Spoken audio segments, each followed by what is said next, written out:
सहनावतु सहनौ भुनक्तु सह वीर्यं करवावहै तेजस्विनावतीतमस्तु मा विद्विषावहै। ॐ शान्ति शान्ति शान्तिः। मूकं करोति वाचालं पंगुं लङ्घयति गिरिं यत्कृपातमहं वन्दे పరమానందసాగరం. గురువు గారి పాదాలకు నమస్కారం చేద్దాము. జగద్గురు మన భగవంతుడు కృష్ణుని పాదాలకు నమస్కారం చేద్దామండి. ఈరోజు 70వ శ్లోకం అండి. ఆపూర్యమాణమచల ప్రతిష్టం సముద్రమాపః ప్రవిశంతి యద్వత్ తద్వత్ కామాయం ప్రవిశంతి సర్వే స శాంతిమాప్నోతి న కామకామి. అర్జునుడికి పరమాత్ముడు చెప్తున్నాడు కదండి, అడిగాడు కదా, స్థిత ప్రజ్ఞుడు ఎలాగుంటాడు, ఎలా నడుస్తాడు, ఎలా మాట్లాడతాడు అని అడిగాడు కదా. అందుకని చెప్తూనే ఉన్నాడు పరమాత్ముడు. ఈ శ్లోకంలో చెప్తున్నాడు, చూడు అర్జున, నేను చెప్తున్నాను స్థిత ప్రజ్ఞుడు ఎలాగుంటాడు తెలుసా. ఇప్పుడు అన్ని నదులను వేగంగా వెళ్ళి సముద్రాన్ని కలుస్తాయి. ఎన్ని నదుల్లో నీరు సముద్రంలోకి వచ్చినా సముద్రం మాత్రము స్థిరంగా నిశ్చలంగా ఉంటది కదండి. లేదు అయ్యో సముద్రం ఎక్కడన్నా పొంగింది అని విన్నామా మనము? ఎన్ని నదులు వచ్చినానో సముద్రంలోకి శాంతంగా ఎంత వేగంగా వస్తావి నదులన్నీ. సముద్రంలో కలిసిన వెంటనే శాంతమైపోతుంది. మళ్ళీ సముద్రము అంతే, ఓ ఎన్ని నదులు వచ్చింది అని పొంగదు. నీళ్లు లేకున్నప్పుడు అది కూడా పొంగదు, ఎప్పుడు ఒకే రకంగానే నిండుగా ఉంటది కదా అర్జున. అలాగే ఈ స్థిత ప్రజ్ఞుడు కూడా ఉంటాడు. అంటే ఏంటంటే ఎన్ని సుఖమైన విషయాలు కానీ ఎన్ని దుఃఖమైన విషయాలు కానీ ఏది వచ్చినా అతను పొంగడు స్థిమితంగా ఉంటాడు. చూడు అర్జున, చూడండి ఎంత బాగా చెప్పేశాడు పరమాత్ముడు. అది ఎన్ని నదులు వచ్చినా ఎంత వర్షం వచ్చినానో సముద్రం ఎలాగుంటుంది, అన్ని నీళ్ళని తనలోకి లాక్కుంటది, అయినాను స్థిరంగా ఉంటది. అదే నదులు చూడండి, వచ్చేటప్పుడు ఓ ఎన్ని నదులు ఎంత వేగంగా వస్తాది, పక్కలో ఉండేవన్నీ తన్నుకొని వచ్చేస్తుంది నదులు, అంత స్పీడ్ ఉంటది. అయితే సముద్రము ఎంత విశాలంగా ఉంటది, ఎంత గంభీరంగా ఉంటది కదండి. అందుకే సముద్రాన్ని ఈ సముద్రం అటువంటి వాడు రాజు అంటాం కదండి. ఇది ఊరికి అంటారంతే, పరమాత్ముడు ఒక్కడే ఉండేది. మనకు అట్లా చెప్పేందుకు అంటారు, ఏం నీలో కొంచెమైనా కానీ ఏది లేదు, ఊరికే ఎగురుతుంటావు పోతుంటావు అని ఆడవాళ్ళని అంటారు. మగవాళ్ళని ఏమంటారు?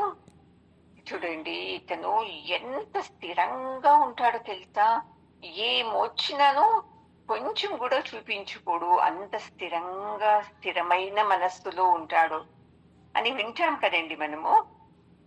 అలాగే ఈ స్థిత ప్రజ్ఞుడు అంతే అర్జున, చాలా స్థిమితంగా ఉంటాడు.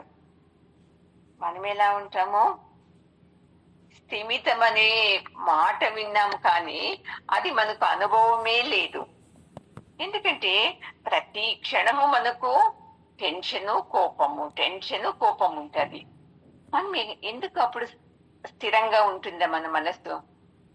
స్థిరంగా లేనప్పుడు శాంతినే ఉండదు కదండి. అయితే ఈ స్థితప్రజ్ఞుడు ఏదే విషయాలు రాని అన్నీ వింటాడు, అన్నీ చూస్తాడు, కళ్ళతో చూస్తాడు, చెవులతో వింటాడు. అయినాను అతను దేన్నిను మనసులోకి తీసుకోడు చూడండి. అందుకే అతను మనసులోకి తీసుకోడు, అందుకనే అతను శాంతిగా ఉంటాడు. ఎలా అంటే సముద్రం ఎగ్జాంపుల్ ఇచ్చారు చూడండి. ఎన్ని వచ్చినా, ఎంత నీళ్ళు వచ్చినా సముద్రము నిశ్చలంగా స్థిరంగా ఉంటుంది. అలాగే ఇతను ఉంటాడు. అర్జున, ఇలా మనము ఉండాలి అని పరమాత్మను, ఎందుకంటే అర్జునుడు అంటున్నాడు కదా, అయ్యో వాళ్ళు చనిపోతారే, వీళ్ళు చనిపోతారే, నా నుండి ఈ యుద్ధం అవుతుందే, కర్మ వచ్చేస్తదే, వాళ్ళకు చనిపోయిన వాళ్ళకి ముక్తి దొరకదు, ఏదేది అంటున్నాడు. అలా మాట్లాడేవాడు స్థిమితంగానే లేడు. అందుకే పరమాత్ముడు నీవు స్థిమితంగా ఉండు అని చెప్పి కోపం వస్తుంది కదండి మనకు. నువ్వు కోపం వదులు, నెమ్మదిగా ఉండు అని ఎవరన్నా అన్నారంటే మనము మొదట వచ్చేది వాళ్ళ మీదే కోపం వస్తుంది. ఏమి ఇలా అంటున్నావు, నేనెంత నెమ్మదిగా ఉన్నాను, ఎంత శాంతిగా ఉన్నాను అంటాము. నేనే లేదు చూడండి. మనకు ఒకరు ఒక్క మాట అనకూడదు.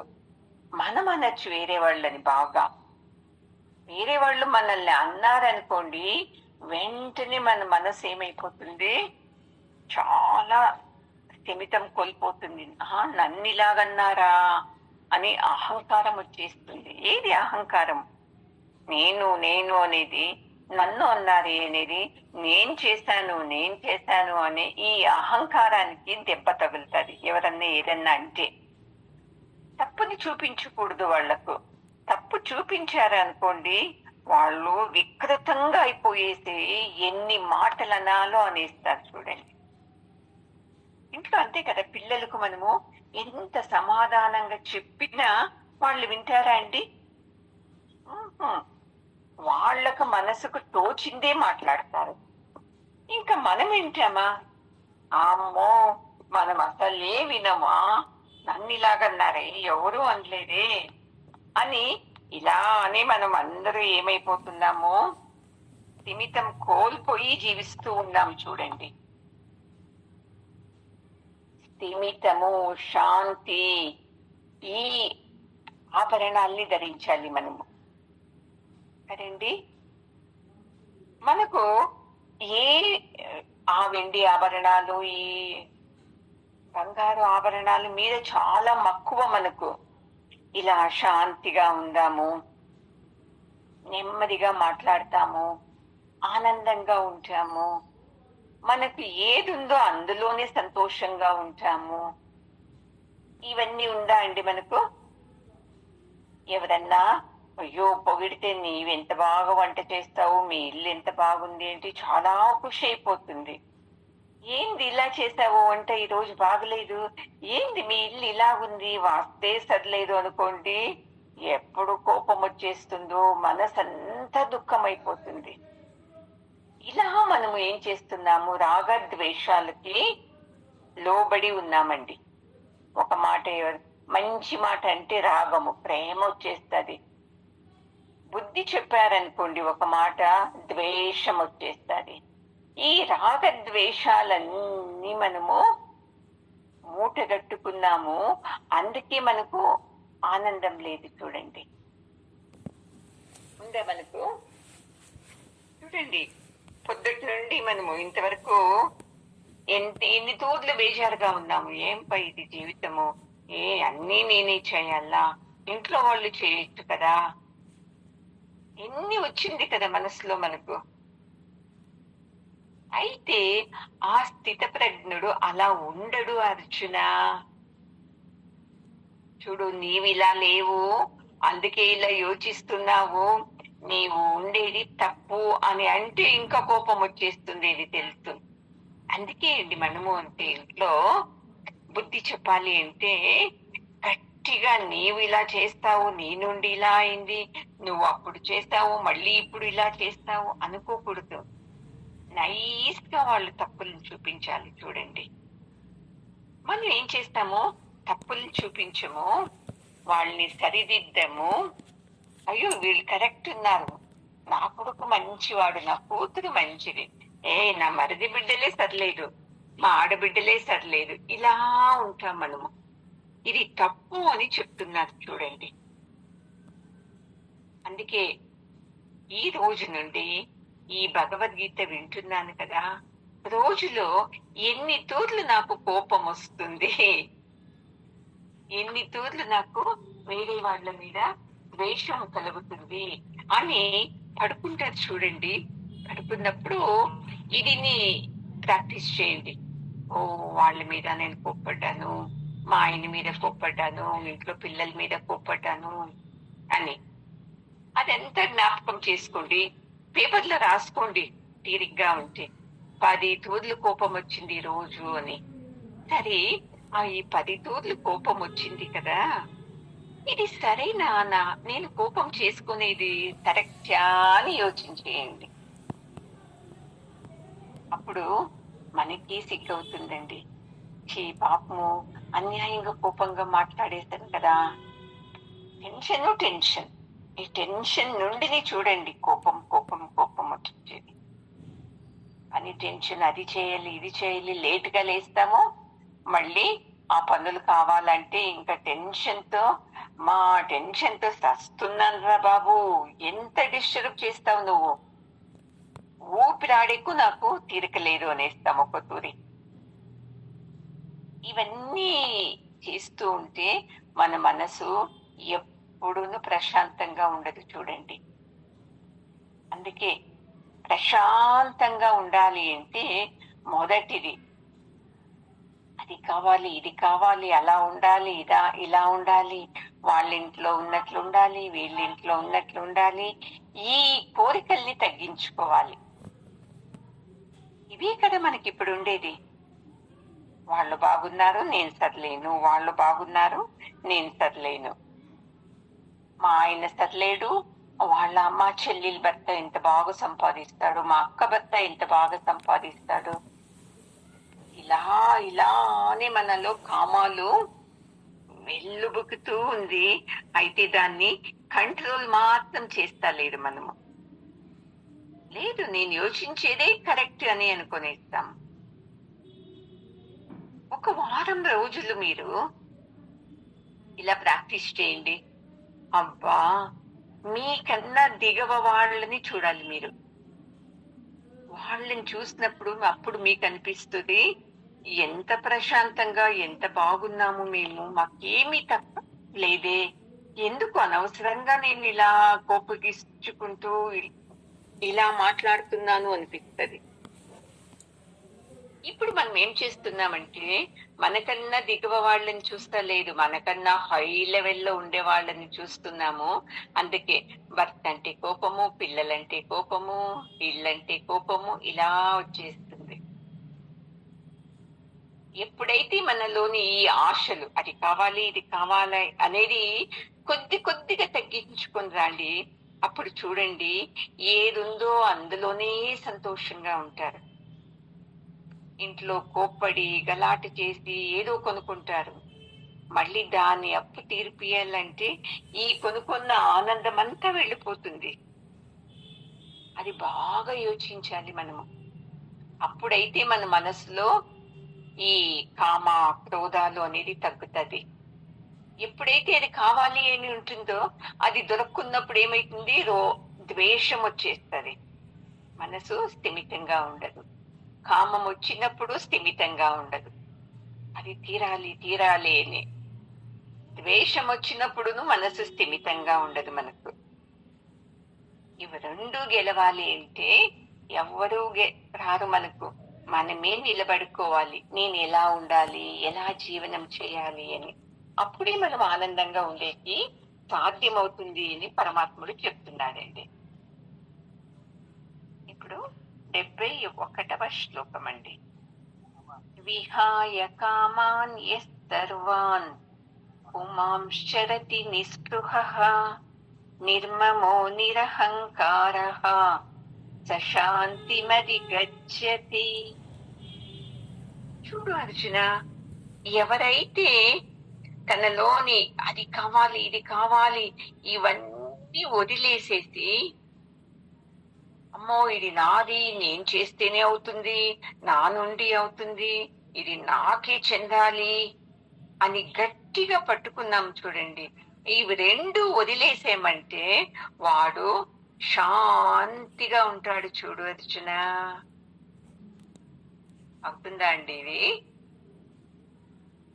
అన్ని కోరికలను వదిలేసేసి నేను చేస్తున్నాను, ఇది నాది అనేవి వదిలేయాలంటే కష్టం కదండి. అందుకే పరమాత్ముడు చెప్తున్నాడు, స్థితప్రజ్ఞుడు ఇలా ఉంటాడు అర్జున. అంటే నీవేం చేస్తున్నావు ఇప్పుడు?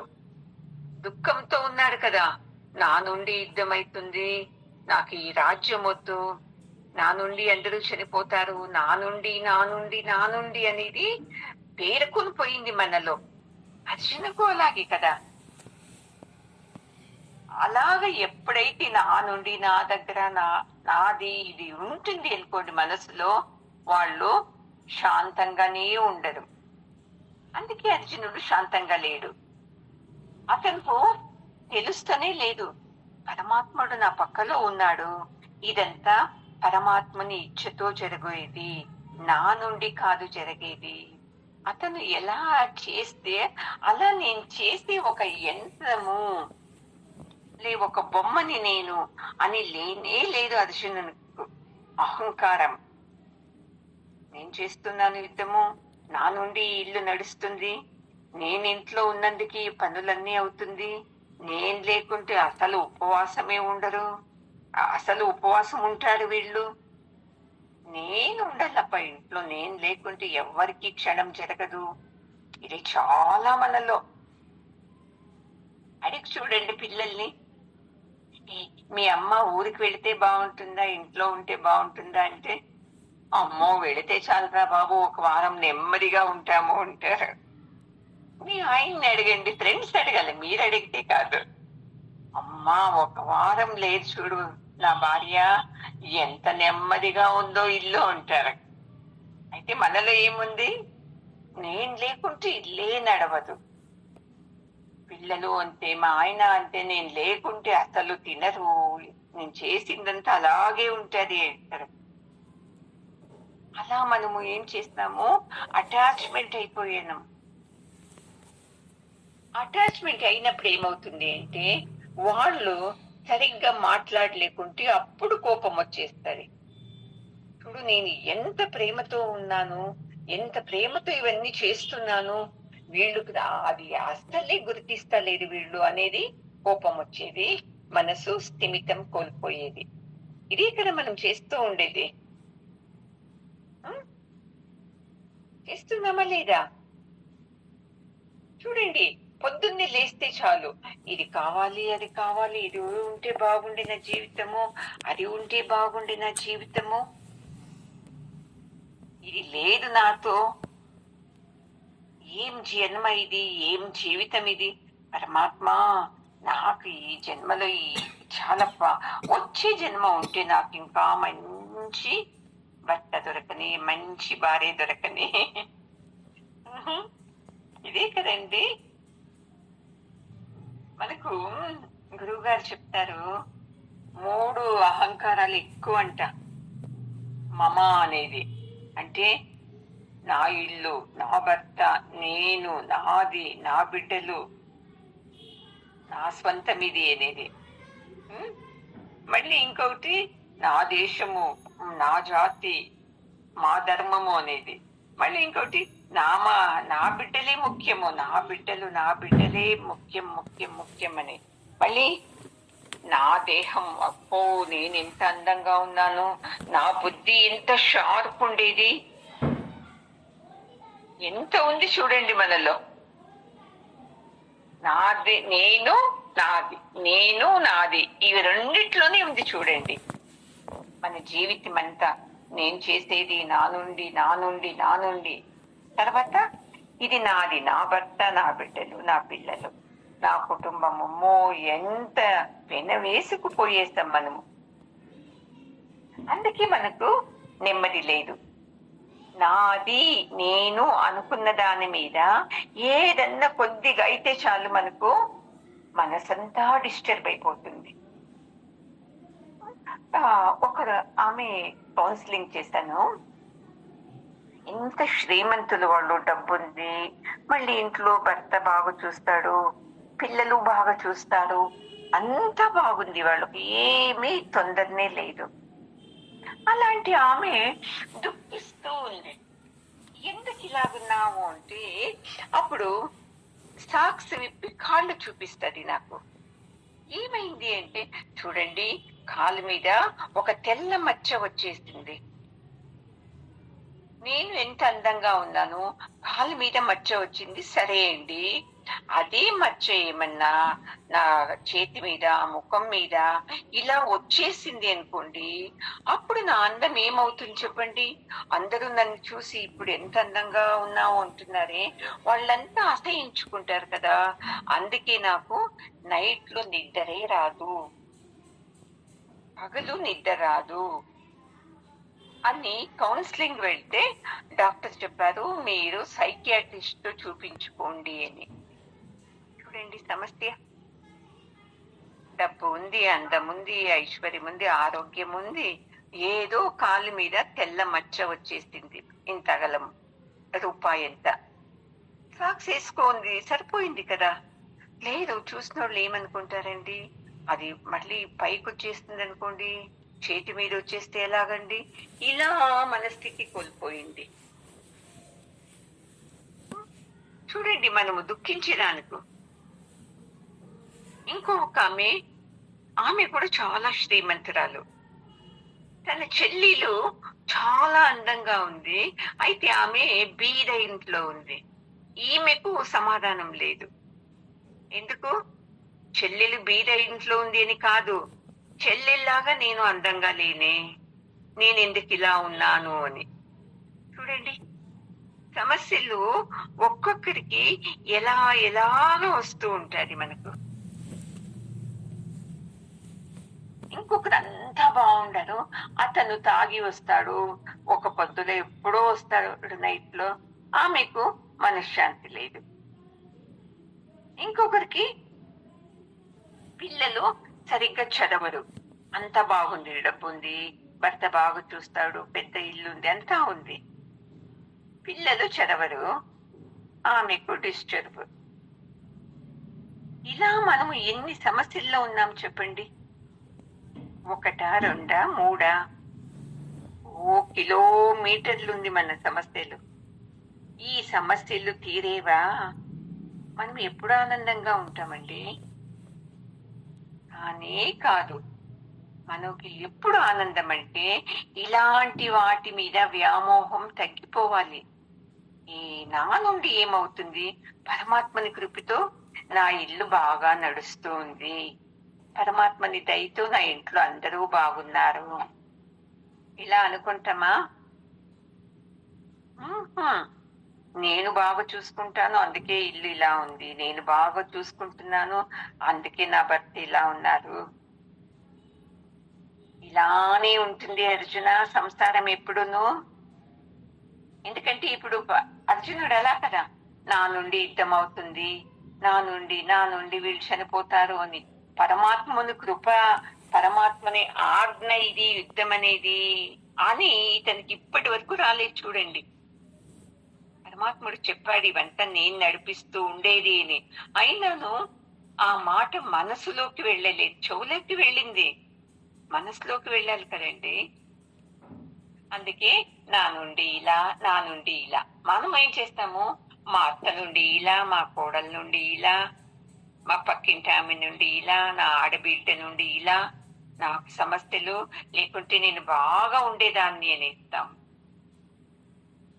ఈ వీటన్నిటి మీద మనకు ఈ జ్ఞానంతో డిటాచ్మెంట్ రావాలి. చూడండి, అవును మనుషులు ఇలాగే మాట్లాడతారు, మా ఆయన ఏదో టెన్షన్ లో ఉన్నాడు, ఇలా మాట్లాడతాడు, పాపం వదిలేస్తాము అంటే క్షణంలో మన కోపం దిగిపోతుంది. అవును, ఆడబిడ్డలు అలాగే మాట్లాడేది, వాళ్ళకి అధికారం ఉంది, వాళ్ళ మాటలు నేను పట్టించుకుంటే అవుతుందా అని వదిలేయండి, చూస్తాము ఎంత నెమ్మదిగా ఉంటారు. ఇలా మనము ఈ జ్ఞానంతో డిటాచ్మెంట్ అవుతూ వచ్చినప్పుడు మాత్రమే చూడు అర్జున, ఆ స్థిత ప్రజ్ఞుడు ఎలా శాంతిగా ఉంటాడో అలాగే మనము శాంతిగా ఉంటాము. లేదు అంటే బీపీ, షుగర్, కొలెస్ట్రాల్ ఏదేదో అన్ని నింపుకొని బాధపడుతూ ఉంటాము. పోనీ మీరు ఎన్ని సమస్యలు, అయ్యో అలాగా ఇలాగా అని ఎంత బాధపడుతున్నారే, ఏమన్నా తగ్గిందా మీ ఇంట్లో సమస్యలు? ఇన్నన్ని పూజలు వ్రతాలు ఎన్ని చేస్తూ ఉన్నారే, ఏదన్నా తగ్గిందా సమస్యలు? చూడండి, సమస్యల్ని చూసే మనసు ఉంది కదా, అది కరెక్షన్ చేసుకోవాలి మనం మొదటగా. ఆ మనసుని సరిగ్గా చేసుకున్నాం అనుకోండి, అప్పుడు ఇంట్లో సమస్యలన్నీ బాగా విశాలంగా చూసే గుణం వస్తుంది. మనము మనసుని కరెక్షన్ చేసుకోకుండా ఉత్త సమస్యల పైకే అది ఇలా ఉండాలి, ఇది ఇలా ఉండాలి, అది ఇలా ఉండాలి అని మీరు ఎన్ని ప్రయత్నాలు చేసినా సరిపోదు. చూడండి,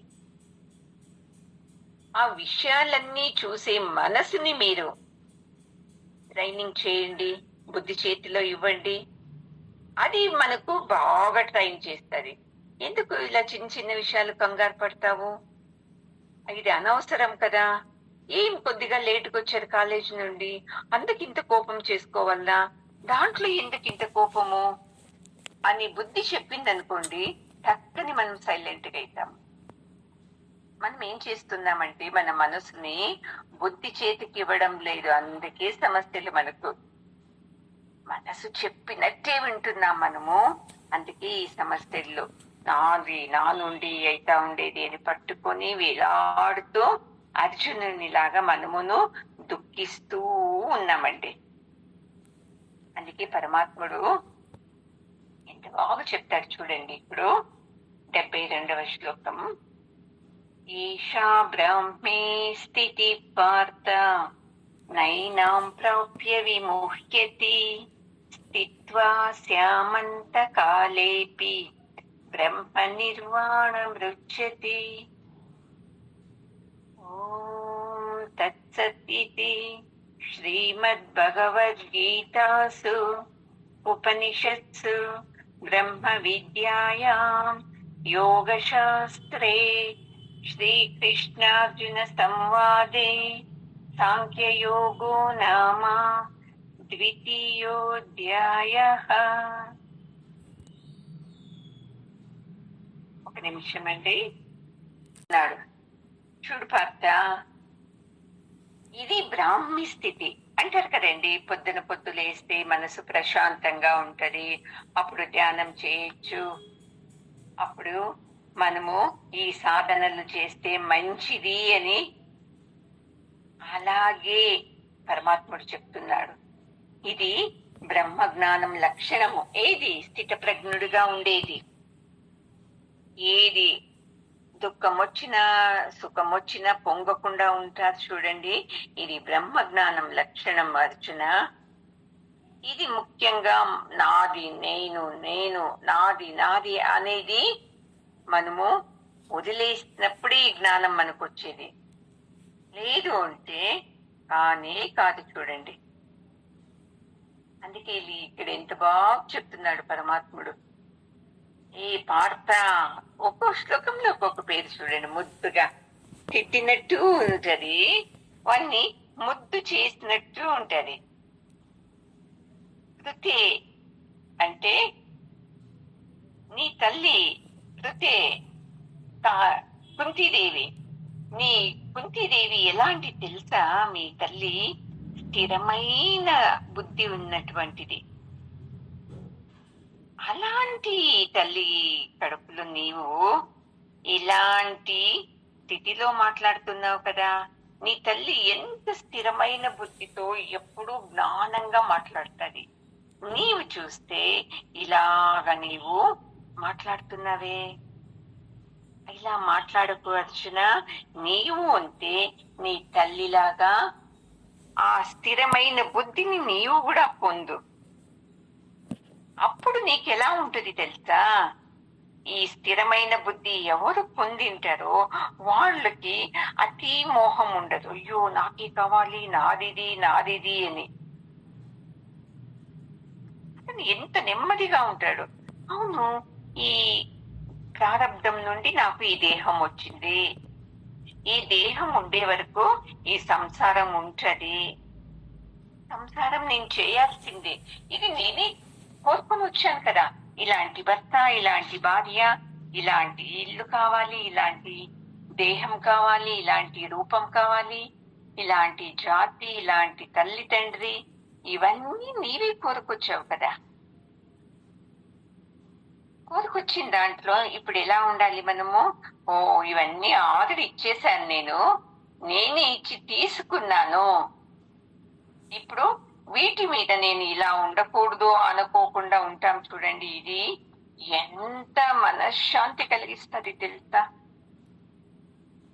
అంతా నేనే తెచ్చి ఇప్పుడు ఇది ఇలా ఉండకూడదు, ఇలా మాట్లాడకూడదు, మా మామ మా అత్త ఇలా ఉండాలి, నా భర్త ఇలా ఉండాలి అంటే అవుతుందా అండి? ఇది మీ 3 ఏళ్ళ బాబుకు ఇలా కూర్చో అని బుద్ధి చెప్పండి, వింటాడా? నీ కొడుకే కదా, నీ బిడ్డనే నీ మాట వినడు. ఇంకా పెద్దవాళ్ళు వింటారా అండి ఇంట్లో? అత్త ఇలా ఉండాలి, మామ ఇలా ఉండాలి, భర్త ఇలా ఉండాలి, భార్య ఇలా ఉండాలి, కోడలు ఇలా ఉండాలి, అవుతుందా? సాధ్యమే లేదు. అందుకే మనతో నెమ్మది లేదు, దుఃఖము దుఃఖము దుఃఖము. సంసారం అంటే వద్దు బాబు, వచ్చే జన్మలో మంచి సంసారం నాకు కలిగించు అని వేడుకుంటాం. ఈ స్థితిలో నాది నా నుండి అవుతుంది, నాదిది నాను నేను నేను అనేది వదిలేసేమంటే చూసుకోండి, అప్పుడు మనలోనూ ప్రశాంతత స్థితి వస్తుంది. స్థితి వచ్చేది ఒక రకం అండి. మళ్ళీ అదే ప్రశాంతమైన స్థితిలో ఎప్పుడు ఉండాలి మనము? ఈ సత్సంగం విన్న వెంటనే అయిందప్ప, ఈ మోహాలు ఇవన్నీ వదిలించుకొని పరమాత్మని చింతలో ఉంటాను అనుకుంటారు. అది ఎంతసేపు ఉంటుంది చెప్పండి? ఒక 1/4 గంట 10 నిమిషాలు, తర్వాత వెళ్ళిపోతుంది. అది కాదు పరమాత్ముడు చెప్పేది. ఈ స్థిరమైన స్థితి ఎప్పుడూ ఉండాలి మనలో. ఏది జరిగినా ఇది పరమాత్మని ప్రసాదము. సుఖం వచ్చిందా, ఇది ప్రసాదమే, పరమాత్ముడు పంపించాడు.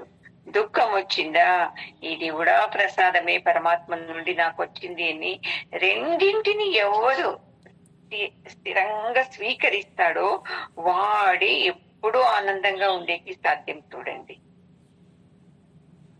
కదండి. అందుకే మనము ఈ ప్రాక్టీస్ చేయాలి. సత్సంగం వింటూ వింటూ వింటూ వింటూ ప్రాక్టీస్ చేస్తూ ఉండాలి. పరమాత్మనితో ఎక్కువ అటాచ్మెంట్ కావాలి. మనము పరమాత్మనితో అస్సలు అటాచ్మెంట్ కాము. ఎప్పుడు అటాచ్మెంట్? ఈరోజు పూజ చేయాలి, అమ్మో ఇంకా తీసుకోండి, ఇంకా ఎన్ని పనులు ఇంకా ఇలా మనం పెట్టుకుంటాము. అందుకే మనకు సంసారం అంటే చాలప్ప, ఎన్ని పూజలు చేసినా ఏం సుఖము అనుకోలేదా ఎప్పుడును? ఎన్ని దానాలు చేసినా ఏం సుఖము, ఏమో నెమ్మదినే లేదు అనిపిస్తుంది కదా. అందుకే ఏది జరిగినా ధైర్యంగా స్వీకరించాలి. పంపించు, ఏం నాదే నువ్వు పంపిస్తా ఉండేది పరమాత్మ, నీవేమి నన్ను శపిస్తలేదు అని ఎవరు నెమ్మదిగా ఉంటారు చూడండి, వాళ్ళు మాత్రము ఆనందంగా ఉండేది. మళ్ళీ స్థితప్రజ్ఞుడు అలాగని మాట్లాడా, కూర్చోడా, లేయడా అన్నీ చేస్తాడు. ఎన్ని చేసినా మన మనసులో స్థిరంగా ఉంటది. నేను మాట్లాడేది పరమాత్ముని చైతన్య శక్తితో, నేను నడుస్తుండేది పరమాత్ముని చైతన్య శక్తితో, నేను ఏది ఏది చేసినా అది పరమాత్మని చైతన్య శక్తితోనే చేస్తున్నాను అని ఉంటది. మనకు నేను చేస్తున్నాను, నేనే చేస్తున్నాను, నాతోనే అవుతుంది, నాతో ఇవి కాదు, ఏది సంసారం చూడండి మనము. అందుకే ఎవరైతే ఈ సత్సంగం వింటూ వింటూ వింటూ వింటూ ఇప్పుడు ఈ సంసారం అనే దాన్ని నేనే వేడుకొని వచ్చేసాను, తీసుకొని వచ్చేసాను ఇంకా ఈ భూమి మీదకి. ఇప్పుడు దీన్ని సరిచేసేకి సాధ్యం కాదు. మొదట నన్ను నేను సరిదిద్దుకుంటాను, అప్పుడు మనకు అందరూ సరిగ్గా కనపడతారు. ఇప్పుడు మనం ఏం చేస్తున్నాము? భర్తని నువ్వు సరిగ్గా నువ్వు సరిలేవు, బిడ్డల్ని నువ్వు సరిగ్గా, కోడళ్ళు నువ్వు సరిగ్గా, అత్త కూడా నువ్వు సరిగ్గా, ఇలా అందరినీ తిద్దేకి వెళుతున్నాము. అందుకే మనకు టెన్షన్, కోపము, ద్వేషము అంతా వస్తుంది. వాళ్ళందరినీ వదిలేసి మన మనసుని మాత్రము మనం సరిదిద్దుకొని వెళ్ళేది చూసామంటే అప్పుడు ఇంకొస్తుందా అండి కోపము? అందుకే ఇలా ఉన్నామంటే ఈ దేహం మీద అభిమానము వెళుతుంది. ఓ నా దేహము, నేను అందంగా ఉన్నాను, నేను యవ్వనంలో ఉన్నాను, పరమాత్మని కృపతో నేను అందంగా ఉన్నాను, వాని దైవంతో నేను యవ్వనంలో ఉన్నాను. ఇది రానే రాదు చూడండి మనకు. నేను చేసిన పుణ్యఫలము నేను ఇంత బాగున్నాను అనేసిస్తాము. ఇలా ఎవరైతే జీవనాన్ని సరిదిద్దుకుంటారు చూడొచ్చిన వాళ్ళు ఎప్పుడూ ఆనందంగా ఉంటారు. అంటే అక్కడ బ్రాహ్మీ స్థితి, పొద్దు తెల్లవారుజామున ఉంటది కదండి బ్రాహ్మీ స్థితి అని. 4 ముహూర్తాలు చెప్తారు కదా. అమృత ముహూర్తం అంటారు, బ్రాహ్మీ ముహూర్తం అంటారు, మళ్ళీ విష్ణు ముహూర్తం అంటారు, మళ్ళీ రుద్ర ముహూర్తం అంటారు కదా. ఇలా ఈ మంచి టైంలో లేచి మనము తపస్సు చేయాలి. చేస్తామా మనము? అమ్మో 7:30-8కి లేచి అప్పుడు పని చేస్తాము. శాంతంగా ఉంటామా? లేటుగా లేచినప్పుడు ఓ చేయాలి, నేనే కావాలి, ఎన్ని మాటలు కదండి.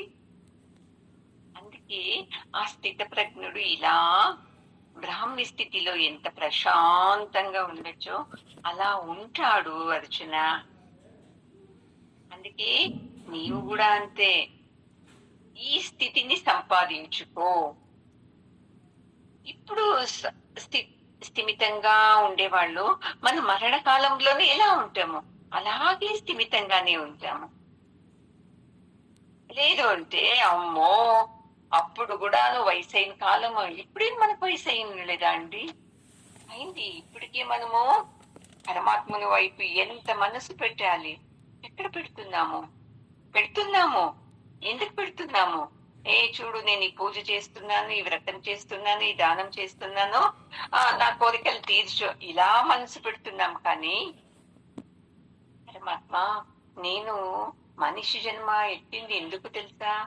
నేనంటే ఎవరు, పరమాత్ముడంటే ఎవరు? నేనే ఆ పరమాత్మని స్వరూపం కదా. దీన్ని తెలుసుకోవడానికి మనకి అసలు జ్ఞాపకమే లేదు చూడండి. అందుకే అర్జున, నీవు స్థితప్రజ్ఞుడిలాగా ఆనందంగా ఉండు. అన్ని నా నుండి అనేది వదిలేసేసేయి. అన్ని పరమాత్మని కృపతోనే జరిగేది. వాని చెప్తారు కదండి, ఒక చీమ చనిపోవాలన్నాను అది పరమాత్ముడి ఆజ్ఞ ఉంటేనే ఇది కదా. అవన్నీ తెలుసు మనకు. అయితే ఇవి సంఘాలు, నాది నా భర్త, ఈ సంఘంలో మనము బాగా మోహంతో కూరుకుపోయేస్తాము. అయితే స్థిత ప్రజ్ఞునికి ఇలాంటి సంఘాలు లేనే లేదు. అందరూ ఉంటారు అతనుకు. అయినా మనసులో అతను త్యజించేసి మనసంతా పరమాత్మ మీదనే పెట్టింటాడు. ఇలా ఉంటాడు. అందుకే అతను శాంతిగా ఉంటాడు. అందుకే తన జీవితం చరమాంకంలో కూడా అతను స్థిమితంగానే ఉంటాడు అర్జున. ఎవరైతే ఇలా స్థిమితంగా ఉంటారు చూడు, వాళ్ళు మాత్రమే ఇప్పుడు ఆనందంగా ఉంటారు, రేపు ఆనందంగా ఉంటారు. తన జీవితం కొన వరకును వాళ్ళు మాత్రము